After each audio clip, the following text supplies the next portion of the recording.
नमस्कार साथियों, आप सभी का टॉप 30 क्लासेस में स्वागत है। साथियों, जैसा कि आपको पता है कि हम लोग का जियोग्राफी का सेगमेंट चल रहा है और जियोग्राफी के सेगमेंट में हम लोग इंडिया रिवर सिस्टम के बारे में पढ़ रहे हैं। तो इंडिया रिवर सिस्टम को हम लोग आगे बढ़ाते हुए आज हमारी बात होने वाली है ब्रह्मपुत्रा रिवर सिस्टम के ऊपर। जैसा कि मैंने आपको कल बताया था और कल हमारा जो क्लास हुआ था वो हमारा हुआ था गंगा रिवर सिस्टम के ऊपर। यदि आप हमारे गंगा रिवर सिस्टम के वीडियो को नहीं देखे मेरे भाई तो जाकर प्लीज़ उसको देखिएगा।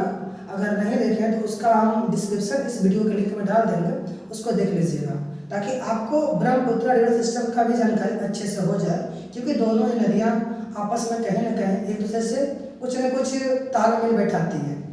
तो आइए हम लोग समय को गवाए बगैर हम लोग बात करते हैं अपने इंडिया रिवर सिस्टम की तरफ आगे बढ़ते हैं। ठीक है,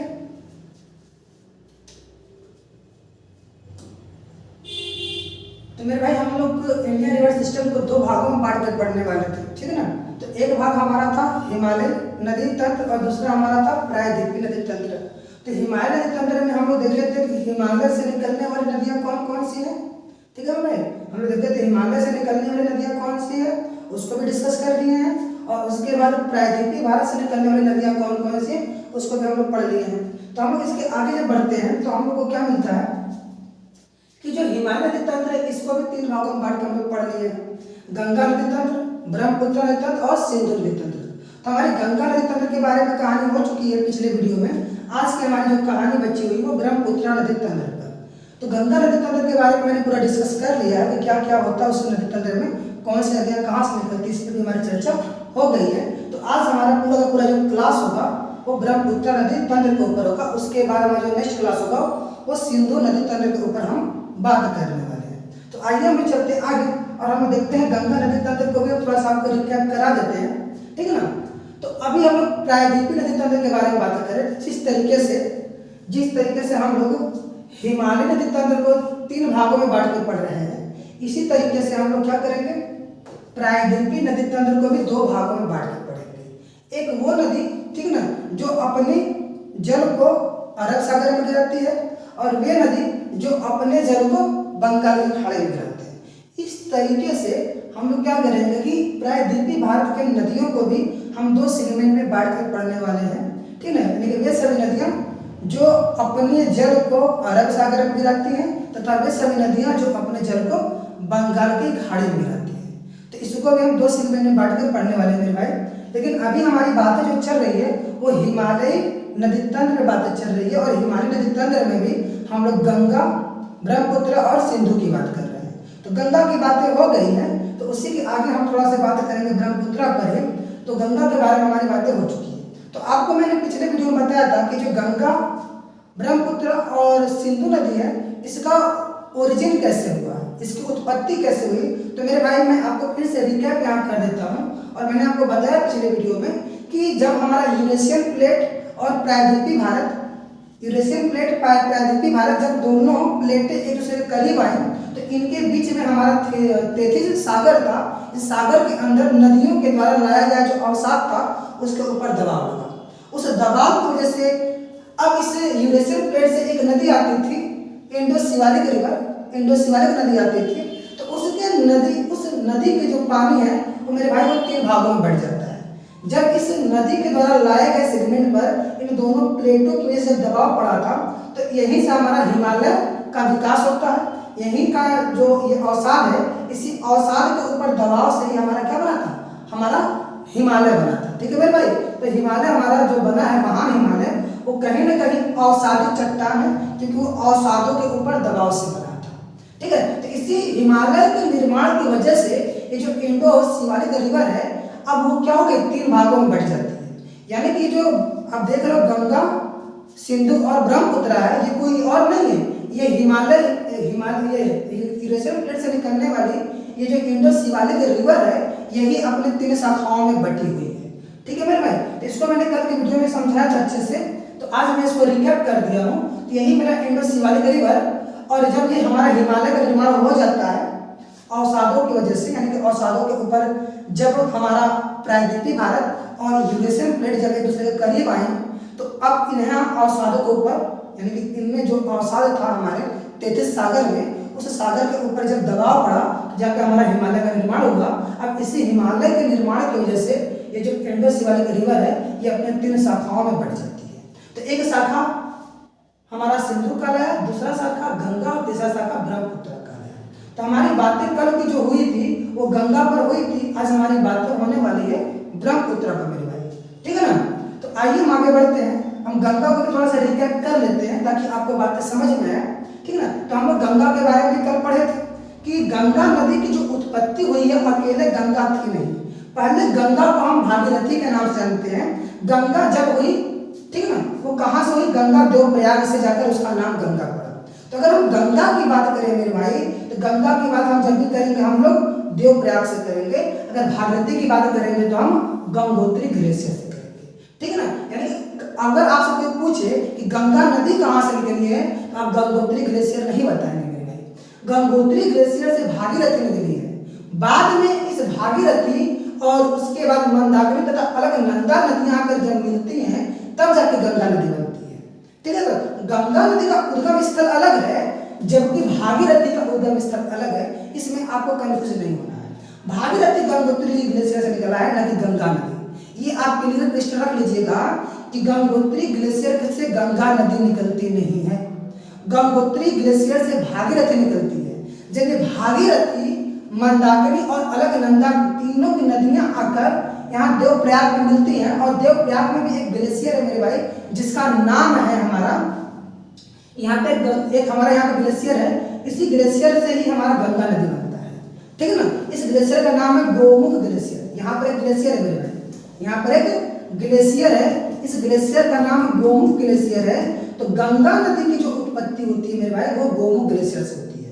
और ये जो गोमुख ग्लेशियर है वो आपका उत्तराखंड में है, यानी गंगा नदी का ओरिजिन उत्तराखंड से होता है, जबकि आपका भागीरथी की उत्पत्ति कहाँ से होती है, भागीरथी का उद्गम होता है गंगोत्री ग्लेशियर से। इसके बारे में हमारे पिछले क्लास में हम लोग कुछ डिस्कस कर चुके हैं कि ये नदियाँ कैसे कैसे बनी हैं, तो हमें इसी के आगे से बात करना है मेरे भाई, ठीक ना। हम यहाँ बस आपको ये समझा रहे हैं कि गंगा नदी अलग है, भागीरथी नदी अलग है। आप भागीरथी को कभी गंगा मत समझ लीजिएगा कि गंगा और भागीरथी दोनों सेम है, हालांकि पानी उन्हीं का आता है, लेकिन जब भागीरथी थी तो अकेले नदी थी, जबकि गंगा 3 नदियों के समूह से बनी है। गंगा जो है वो मंदाकिनी और अलकनंदा इन तीनों, ठीक है ना, अलकनंदा, मंदाकिनी और भागीरथी इन तीनों के जल से ही गंगा बनी है, जबकि भागीरथी तो अकेले अपना केवल इस ग्लेशियर के जल से बनी है, ठीक है ना। जब इन तीनों का पानी इस ग्लेशियर के पास आता है तो इसी ग्लेशियर से कुछ पानी निकलकर आगे बढ़ता है और वही कहलाता है हमारा गंगा नदी। तो गंगा नदी की उत्पत्ति कहाँ से होती है मेरे भाई, गंगा नदी की उत्पत्ति हमारा गोमुख ग्लेशियर से होती है, इस बात को समझिएगा। इसी गोमुख ग्लेशियर जब गंगा नदी निकलती है तो यहीं से भागीरथी आकर यहाँ मिलती है, इसको आप कंफ्यूज मत लीजिएगा, भागीरथी अलग है जबकि गंगा अलग है। आइए हम आगे बात करते हैं, बाकी कहानी हमारा पिछले वीडियो में हो चुका है, आप उसको जाकर देख लीजिएगा, उसका मैं डिस्क्रिप्शन इस वीडियो में डाल दूंगा, देख लीजिए, ठीक है ना। तो ये हमारी गंगा नदी तल थी जिसको हम लोग कल डिस्कस किए पूरे डिटेल से, गंगा नदी कहाँ से निकलती है, कहाँ को जाती है और इसकी सहायक नदियाँ कौन कौन सी हैं, हम लोग इस पर भी बहुत डिटेल से चर्चा कर चुके हैं मेरे भाई, ठीक है ना। हम इस पर बहुत डिटेल से चर्चा कर चुके हैं। अब हम थोड़ा सा बात कर लेते हैं गंगा नदी तंत्र की कुछ मेन बातें कि गंगा नदी तंत्र में ये जो इनकी सहायक नदियां हैं उनकी थोड़ा सी बात हम कर लें। तो मेरे भाई गंगा नदी की जो सबसे बड़ी सहायक नदी वो कौन सी है, गंगा नदी की सबसे बड़ी सहायक नदी यमुना नदी है, जो कि मैंने आपको बता रखा है। अब ये जो यमुना नदी है ये निकलती है यमुनोत्री ग्लेशियर से, ठीक है मेरे भाई। यमुना नदी कहाँ से निकलती है, यमुनोत्री ग्लेशियर से निकलती है, ठीक है ना। और ये जो यमुनोत्री ग्लेशियर ये है कहाँ से, यमुनोत्री ग्लेशियर जो है आपका वो कहाँ है, बंदरपूछ में है। यमुनोत्री ग्लेशियर कहाँ है, बंदरपूछ, जो कि हिमाचल प्रदेश में पड़ता है मेरे भाई, ठीक है ना, जो कि सॉरी उत्तराखंड में भी पड़ता है। कहाँ पड़ता है, उत्तराखंड में पड़ता है। और इसी में हमारा क्या है, अब आगे से हमारा आता है गोमती नदी और बाकी सभी नदियां इसमें आके मिलती हैं, अब देख रहे हैं। और भोपाल से हमारा क्या निकलती है, भोपाल से हमारा बेतवा नदी निकलती है, जो कि यमुना नदी क्या है, सहायक नदी है। भोपाल से यानी कि मध्य प्रदेश से हमारी बेतवा नदी निकलती है, जो कि यमुना के सहायक है। और चंबल नदी इंदौर से निकलती है, चंबल नदी कहाँ से निकलती है, इंदौर से, और ये भी क्या है, हमारी यमुना की सहायक नदी है मेरे भाई। और यहीं से कैमूर पर्वत से निकलता है आपका केन नदी, और ये भी हमारा कौन है, यमुना की सहायक नदी है। और अमरकंटक से निकलता है सोन नदी, अमरकंटक से सोन नदी निकलता है और ये सोन नदी ये गंगा के सहायक नदी मेरे भाई। और उसके बाद आप देखेंगे अब यहाँ पर ये हमारा जो गंगा नदी है, आपको पता है कि गंगा नदी जब पश्चिम बंगाल में जाती है तो अपनी 2 शाखाओं में बढ़ जाती है, जो हम आपको पिछले वीडियो में बता रखे हैं और यही सब चीजें इसमें दे रखा है। ठीक है मेरे भाई, कल की क्लास में मैंने इसके बारे में डिस्कस किया है, आप जाकर उसको डिटेल से देख लीजिएगा। अब थोड़ा सा गंगा नदी के बारे में थोड़ा सा मुख्य बातें हो जाए, गंगा नदी में क्या क्या मेन इंपॉर्टेंट है। तो मेरे भाई सबसे पहले तो हम आपको ये बताएंगे जो गंगा नदी की कुल लंबाई है, गंगा नदी की बात कर रहे हैं ना कि भागीरथी की बात कर रहे हैं, इस बात को आप समझिएगा। गंगा नदी भारत से निकलती है और कहाँ तक जाती है, बंगाल की खाड़ी तक जाती है। भारत से निकलती है बंगाल की खाड़ी तक जाती है, इस बात को समझिएगा।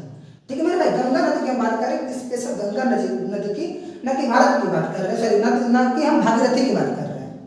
ठीक है ना, हम भागीरथी नदी की बात नहीं कर रहे हैं, हम गंगा नदी की बात कर रहे हैं। गंगा नदी भारत से निकलती है और कहाँ जाती है, बंगाल की खाड़ी में जाकर गिर जाती है। तो गंगा नदी की कुल लंबाई 2525 किलोमीटर है। गंगा नदी की कुल लंबाई 2525 किलोमीटर है और भारत में गंगा की कुल लंबाई भी 2525 किलोमीटर है। अगर कुल लंबाई बोले तब भी वही बात है, अगर भारत में बोले तब भी वही बात है। ठीक है ना। अब बात होता है कि सर भारत में बहने वाली सबसे लंबी नदी कौन है, तो भारत में बहने वाली सबसे लंबी नदी गंगा नदी, ये बात को समझिएगा। भारत में बहने वाली सबसे लंबी नदी गंगा नदी है।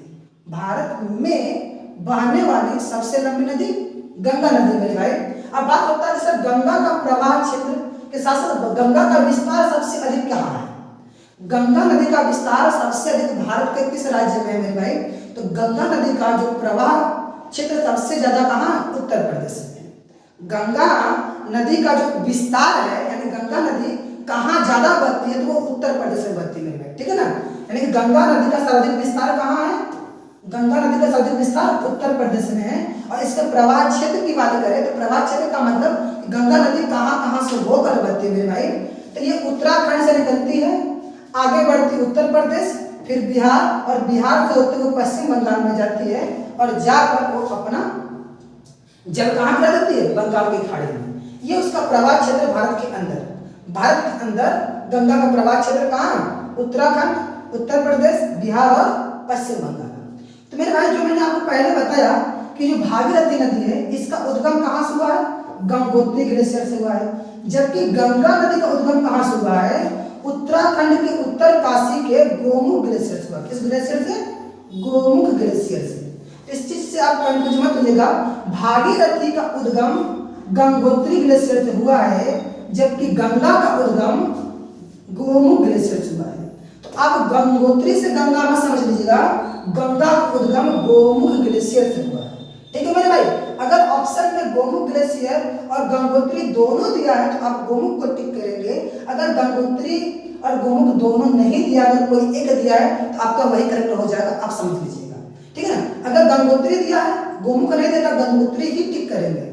लेकिन गंगोत्री और गोमुख दोनों दिया है तो आप गोमुख को टिक करेंगे, क्योंकि गंगा नदी एक्चुअल में गोमुख ग्लेशियर से निकलती है जबकि गंगोत्री ग्लेशियर तो भागीरथी निकलती है। बाद में भागीरथी को ही हम लोग गंगा नदी मान लिए हैं कि भागीरथी ही गंगा नदी है। ठीक है ना। आइए बात करते हैं अपने मेन टॉपिक पर, जो आज का हमारा टॉपिक है वो है ब्रह्मपुत्र नदी तंत्र। ठीक है मेरे भाई, तो ये हमारा पिछले क्लास का थोड़ा सा रिकैप था, मैंने रिकैप कर दिया ताकि आपको बातें समझ में आए। लेकिन आज का हमारा सेशन है ब्रह्मपुत्र रिवर सिस्टम के ऊपर। आज हम लोग ब्रह्मपुत्र को पूरे डिटेल से चेक करने वाले हैं। देखते हैं कि ब्रह्मपुत्र नदी कहाँ से निकलती है, कहाँ को जाती है और उसकी कौन कौन सी सहायक नदियां मेरे भाई, हम इन सबको डिटेल से यहाँ पर अब देखने वाले हैं। आइए चलते हैं अपने ब्रह्मपुत्र रिवर सिस्टम के ऊपर। ठीक है ना, तो मेरे भाई मैंने ब्रह्मपुत्र रिवर सिस्टम का पूरा एक डायग्राम बना के रखा है ताकि आपको समझने में आसान हो जाए और हमें समझाने में हम थोड़ा सा आसान हो जाए। तो मेरे भाई सबसे पहले जो ब्रह्मपुत्र नदी है ये निकलती है कैलाश पर्वत, कैलाश पर्वत से निकलती है मेरे भाई, इस बात को समझिएगा। कैलाश पर्वत से निकलती है और ये कैलाश पर्वत कहाँ है सर, ये कैलाश पर्वत कहाँ है मेरे भाई, ये जो कैलाश पर्वत है ये तिब्बत में है। ठीक है ना, इसी कैलाश पर्वत को हम तिब्बत का पठार भी कहते हैं। ठीक है ना। कैलाश पर्वत को हम लोग तिब्बत का पठार कहते हैं। और यहीं पर है एक हमारा झील जिसका नाम है मानसरोवर झील, और इसी झील से हमारी निकलती है ब्रह्मपुत्र नदी। अब जब ब्रह्मपुत्र नदी तिब्बत से निकलती है मेरे भाई, तो तिब्बत में ब्रह्मपुत्र का नाम जो होता है वो सांगपो नदी होता है। यानी कि तिब्बत में ब्रह्मपुत्र नदी को सांगपो नदी के नाम से जाना जाता है। जब ये तिब्बत से होते हुए आगे बढ़ती है तो ये अरुणाचल प्रदेश से भारत में एंट्री करती है। यानी कि जो ब्रह्मपुत्र नदी है ये तिब्बत से होते हुए सांगपो नदी के नाम से जब वो भारत में प्रवेश करती है, भारत में ये अरुणाचल प्रदेश से भारत में प्रवेश करती है। जैसे ही भारत में प्रवेश करती है इसका नाम बदल जाता है, अब उसको हम लोग दिहांग नदी कहते हैं। यानी कि ब्रह्मपुत्र नदी जब भारत में प्रवेश करती है तो उसका नाम क्या होता है? दिहांग नदी। अभी तक उसका नाम ब्रह्मपुत्र पड़ा नहीं है, अभी पहले क्या था? सांगपो नदी था। लेकिन जब वही सांगपो हमारे भारत में प्रवेश करता है, ठीक है ना, अरुणाचल प्रदेश के तरफ से, तो उसका नाम हो जाता है क्या? दिहांग नदी।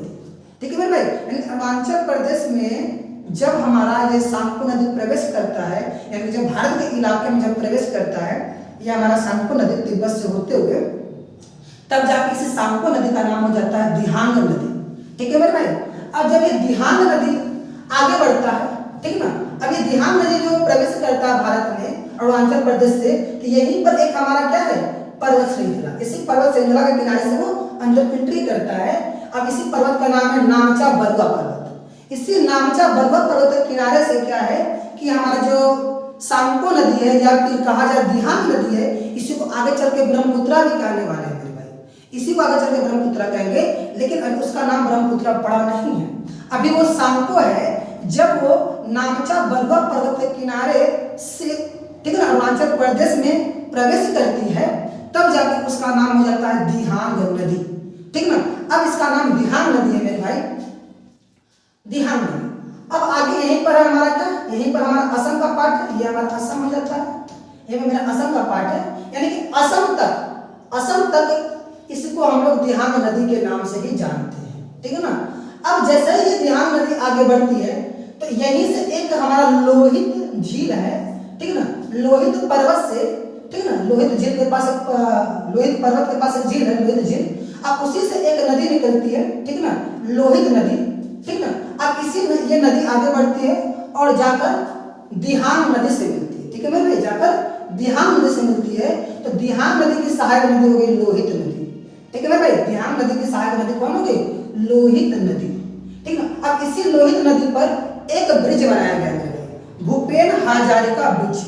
अगर ये क्वेश्चन पूछा भी जाता रहा है हमारे कंपटीशन के एग्जाम में कि भूपेन हजारिका जो ब्रिज है वो किस नदी पे बनाया गया मेरे भाई, तो भूपेन हजारिका जो सेतु है मेरे भाई वो बनाया गया लोहित नदी पर। और ये जो लोहित नदी है ये हमारी ब्रह्मपुत्र की सहायक नदी है। इसी को हम लोग दिहांग नदी अभी कह रहे हैं। यानी कि दिहांग नदी की सहायक नदी बोलिए चाहे ब्रह्मपुत्र की सहायक नदी बोलिए, अभी इसका नाम ब्रह्मपुत्र पड़ा नहीं है, लेकिन बाद में ये ब्रह्मपुत्र हो जाएगा, इसलिए इसको हम लोग ब्रह्मपुत्र की सहायक नदी के नाम से जानेंगे। ठीक है मेरे भाई। यानी कि जो लोहित नदी है वो ब्रह्मपुत्र की क्या है?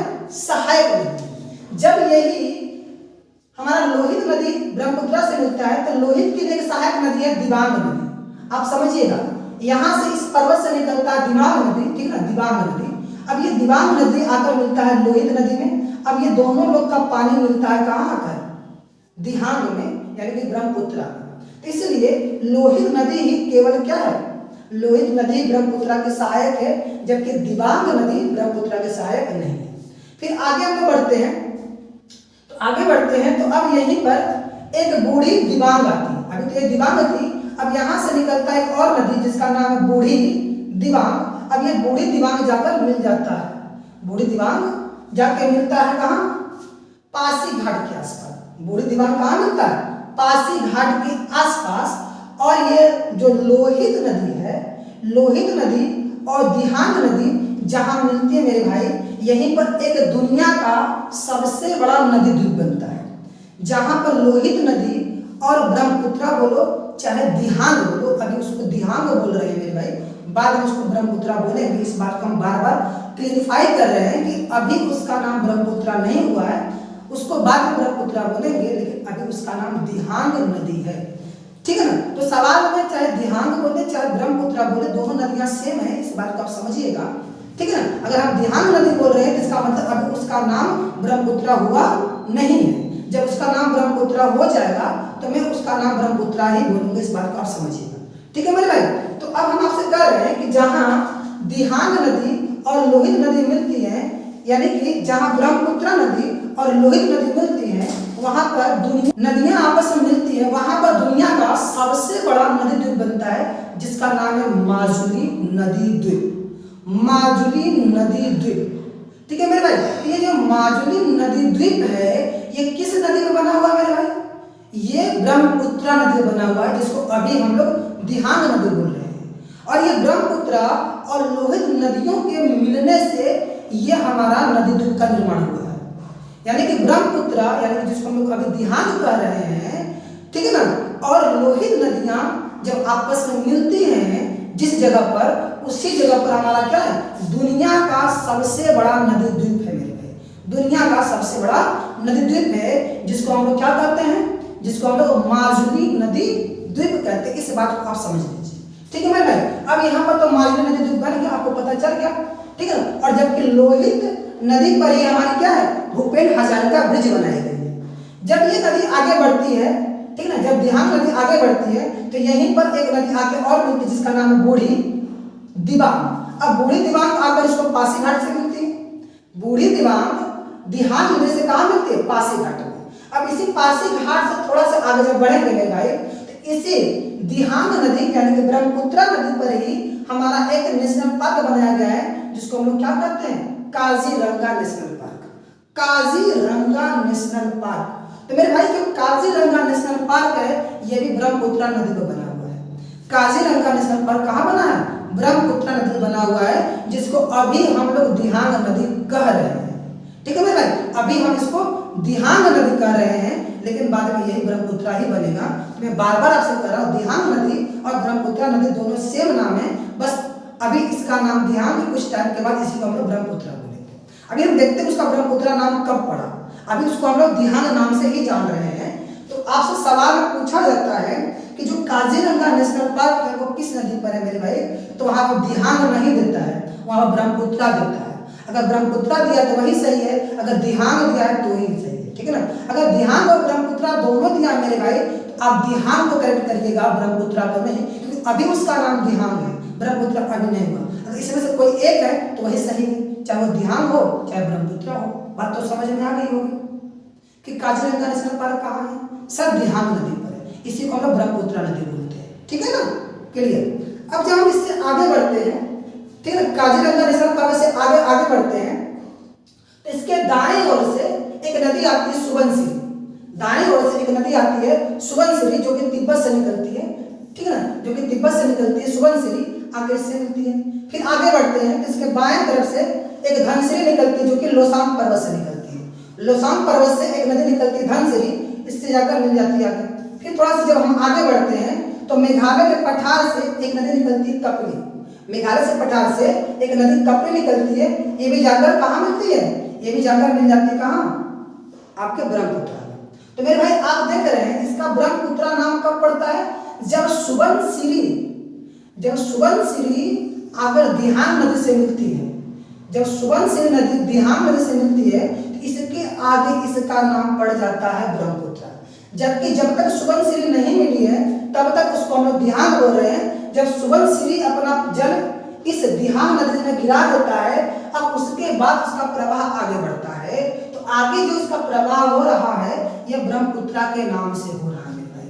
आगे जो इसका प्रवाह हो रहा है वो ब्रह्मपुत्रा के नाम से हो रहा है, जबकि सुबनसिरी से पहले इसका जो प्रवाह हो रहा था वो दिहांग के नाम से हो रहा था। बात तो समझ में आ गई होगी कि भैया इसका नाम दिहांग से ब्रह्मपुत्रा कब पड़ा? दिहांग से इसका नाम ब्रह्मपुत्रा तब पड़ेगा मेरे भाई, जब सुबनसिरी तिब्बत से होते हुए तिब्बत से होते हुए दिहांग नदी में अपना जल गिराती है, तो उसके बाद के जो प्रवाह क्षेत्र है उस प्रवाह को हम लोग क्या बोलेंगे? ब्रह्मपुत्रा नदी बोलेंगे। ठीक है मेरे भाई। तो ब्रह्मपुत्रा नदी की उत्पत्ति यहाँ से ब्रह्मपुत्रा माना जाएगा। इससे पहले ये दिहांग कह रहे हैं, हालांकि यही दिहांग नदी है, बस उसका नाम बदल गया। नदी तो वही है ना मेरे भाई, नदी तो वही है। जैसे कि आपके बचपन का नाम कल्लू होता है, जब आप बड़ा हो जाते हो तो आपका नाम राम श्याम घनश्याम कुछ भी रख दिया जाता है। हो तो तुम ही ना, तुम्हारा नाम ना बस बदला है जी, कि तुम भी बदल गए नहीं ना।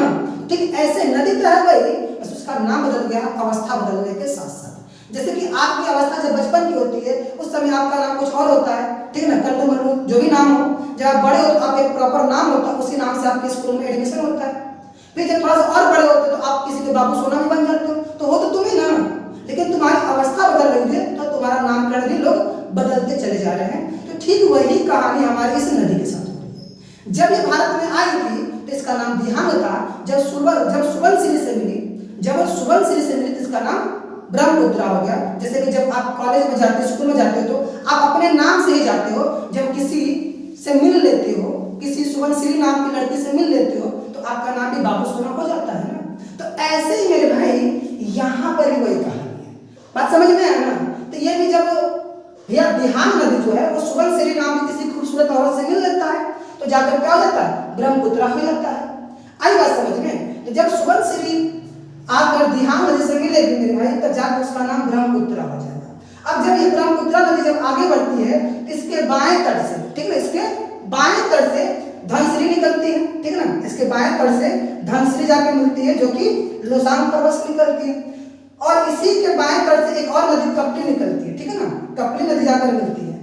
बाएं तट से कपली नदी भी जाकर ब्रह्मपुत्र से मिलती है, जो मेघालय के पठार से निकलती है, ठीक है ना, मेघालय से पठार से निकलते हुए कपली नदी जाकर ब्रह्मपुत्र में जाकर मिल जाती है।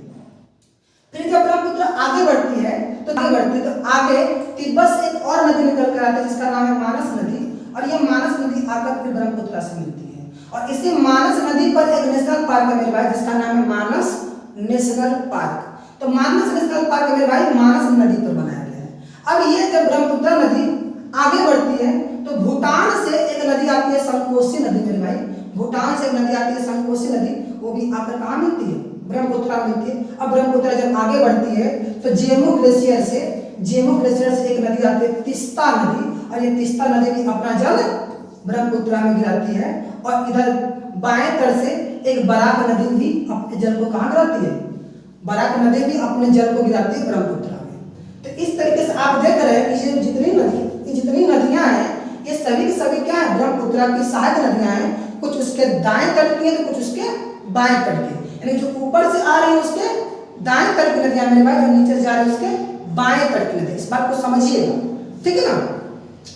तो अब जब ये बराक नदी इसमें मिलती है तो बराक नदी के मिलने के बाद अब ये जो ब्रह्मपुत्र नदी है वो जाता है बांग्लादेश में प्रवेश करता है।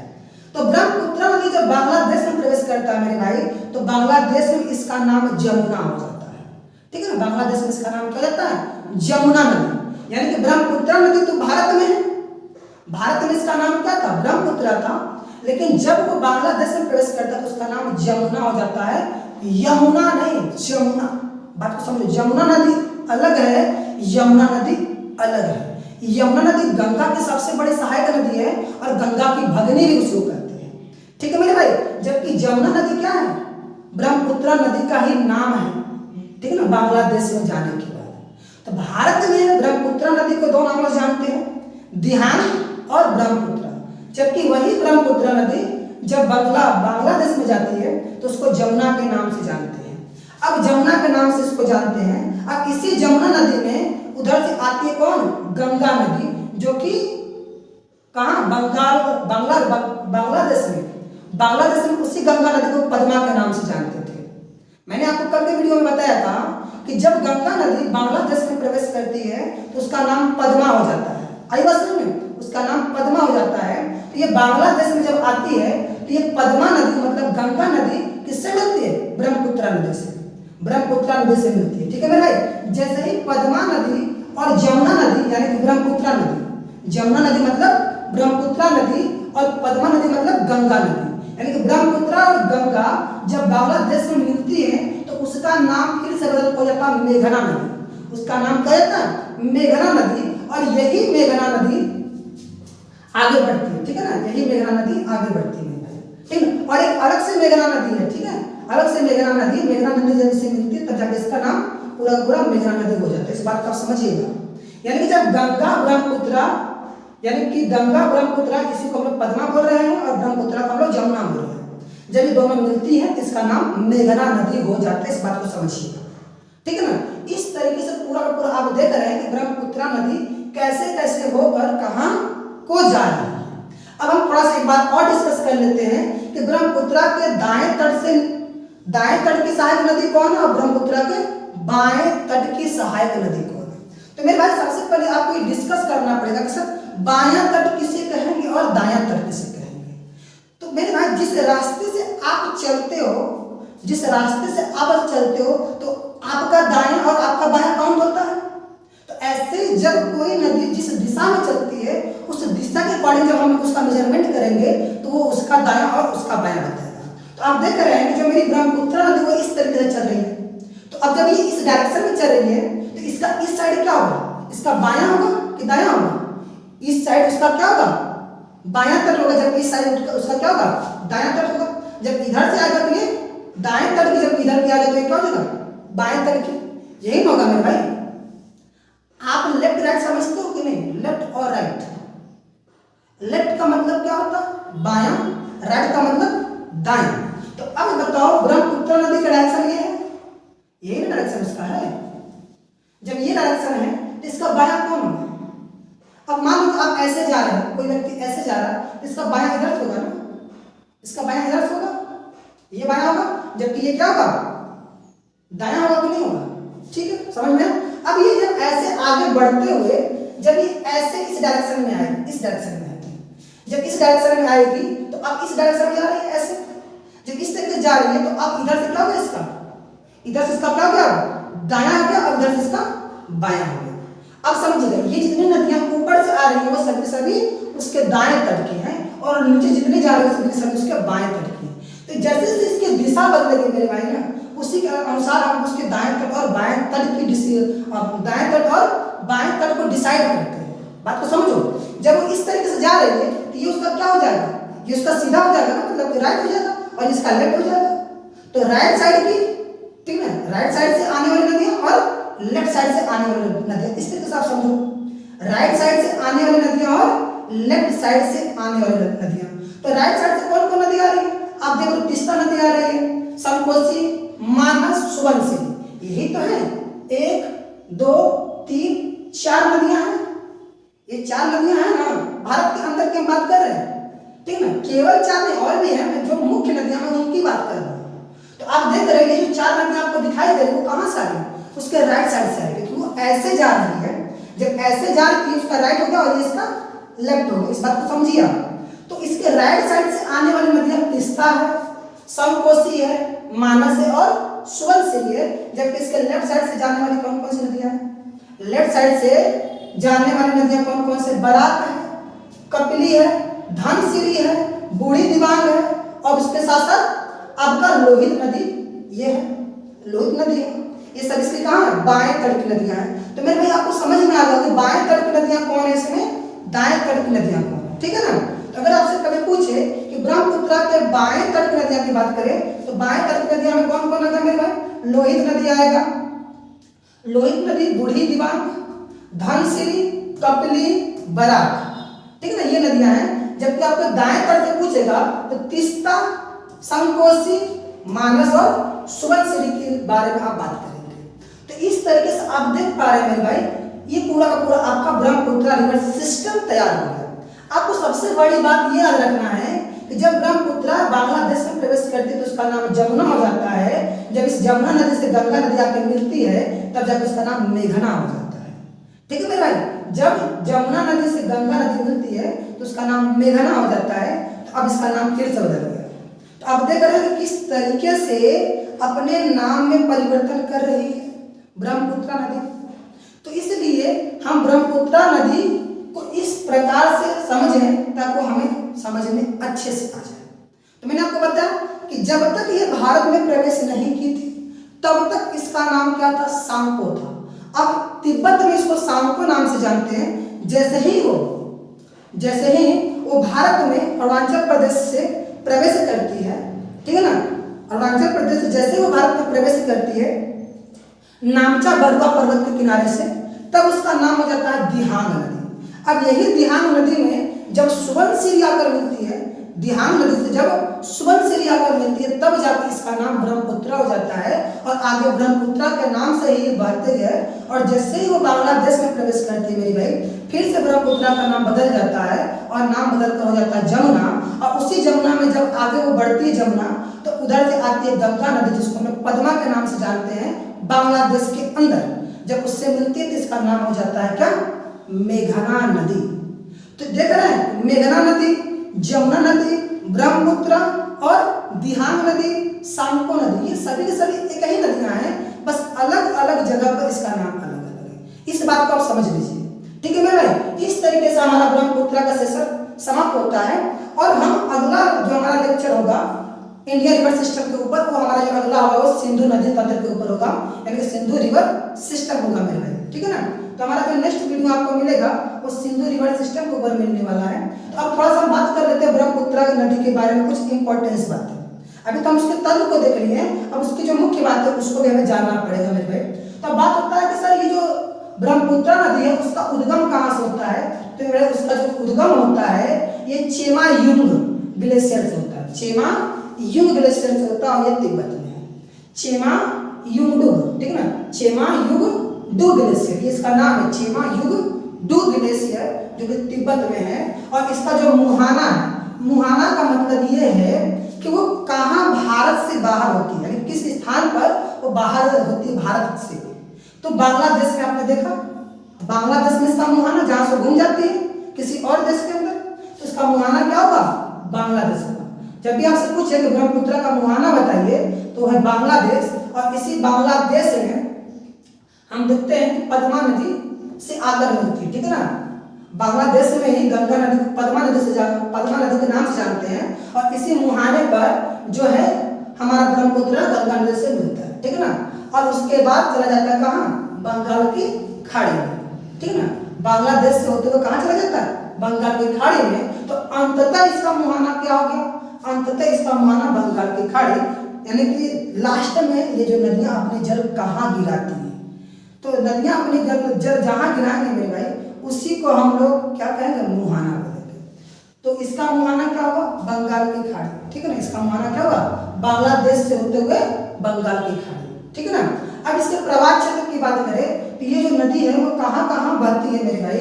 तो अगर हम इसके प्रवाह क्षेत्र की बात करें तो ये चीन से होते हुए भारत में प्रवेश करती है, और भारत से होते हुए बांग्लादेश में जाती है, और बांग्लादेश से होते हुए बंगाल की खाड़ी में जाकर अपने जल को गिरा देती है। तो इसका प्रवाह क्षेत्र 3 देश है, ठीक है, चीन, भारत और बांग्लादेश। अगर हम बात करें इसकी लंबाई की मेरे भाई, तो इसकी कुल लंबाई जो है, इसकी कुल लंबाई 2900 किलोमीटर है।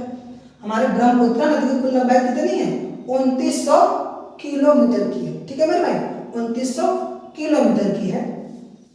अब हम बात करते हैं कि इसकी सबसे बड़ी सहायक नदी कौन है। ब्रह्मपुत्र की सबसे बड़ी सहायक नदी कौन भैया, ये जिसके मिलने से वो बदल गया, जिसके मिलने से वो बदल गया वही तो उसकी सहायक नदी होगी ना। तो किसके मिलने से ये बदला था, आपको याद है ना, किसके, सुबनसिरी के, हाँ वही सुबनसिरी जिसके मिलने से बंदा बदल गया, ठीक है। जैसे आप लोग बदल जाते हो, कोई मिल जाता है तो, ठीक है ना।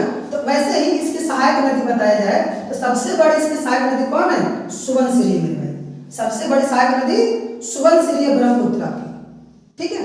अब बात करते हैं कि ब्रह्मपुत्र नदी जो है वो हमारे जो हिमालय पर्वत है, महान हिमालय है, ठीक है ना, इसको काटती है। और कहाँ काटती है, और काट कर एक गाज बनाती है। गाज का मतलब गड्ढा बनाती है, गाज का मतलब गड्ढा बनाती है। ये जो ब्रह्मपुत्र नदी है ये हिमालय को काट कर गड्ढा बनाती है, उस गड्ढे का नाम, उस गाज का नाम क्या है, दिहांग गाज है। इस गड्ढे का नाम क्या है, दिहांग गाज है। तो अगर तुमसे पूछे कि ब्रह्मपुत्र नदी किस गाज का निर्माण करती है, तो दिहांग गाज का निर्माण करती है, ठीक है मेरे भाई। आइए चलते हैं आगे, और भी है कुछ आपके सेशन में। तो इतना ही था सेशन में। थोड़ा सा मैं इस मैप के बारे में मैं बता दूं कि जो चीजें मैंने अभी आपको बताया है वही पूरा पूरा इस मैप में भी है, आप देख सकते हैं, ठीक है। तो मैंने बताया कि इसकी टोटल लंबाई कुल कितनी है, इसकी कुल लंबाई कितनी है मेरे भाई, इसकी कुल लंबाई 2900 किलोमीटर, 2900 किलोमीटर है। और चाइना में कितनी है, चाइना में ये 1625 किलोमीटर बहती है, चाइना में इसकी लंबाई 1625, जबकि भारत में 916 किलोमीटर है। भारत में ब्रह्मपुत्रा नदी केवल 916 किलोमीटर तक बहती है, ठीक है ना। उसके बाद 916 किलोमीटर के बाद वो चली जाती है बांग्लादेश में, और बांग्लादेश में लगभग 360 किलोमीटर की दूरी तय करके वो जाती है बंगाल की खाड़ी में। तो आप देख सकते हैं कि कुल लंबाई इसकी 2900 किलोमीटर है, जबकि भारत में इसकी लंबाई केवल 916 किलोमीटर है, केवल 916 किलोमीटर मेरे भाई, ठीक है ना।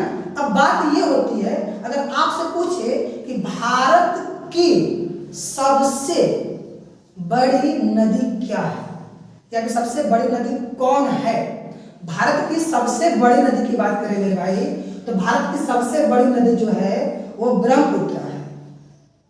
कंफ्यूज हो गए ना, मुझे पता था तो तुम सब लोग कंफ्यूज हो गए कि सर क्या बता रहा है। मैं सही बता रहा हूं मेरे भाई, भारत की सबसे शब्द सुनिए, शब्द में ही आपका पूरा राज छुपा हुआ है। भारत की सबसे बड़ी नदी, भारत की सबसे बड़ी नदी ब्रह्मपुत्र है। आप देख रहे हैं 2900 किलोमीटर, लेकिन आप सुनोगे गंगा, नहीं मेरे भाई, गंगा नदी तो है लेकिन भारत में बहने वाली है, ये शब्द है, भारत में बहने वाली सबसे लंबी नदी गंगा नदी है, जिसकी लंबाई 2525 किलोमीटर है। वो भारत में बहने वाली सबसे लंबी नदी है, जबकि भारत की सबसे लंबी नदी ब्रह्मपुत्र है।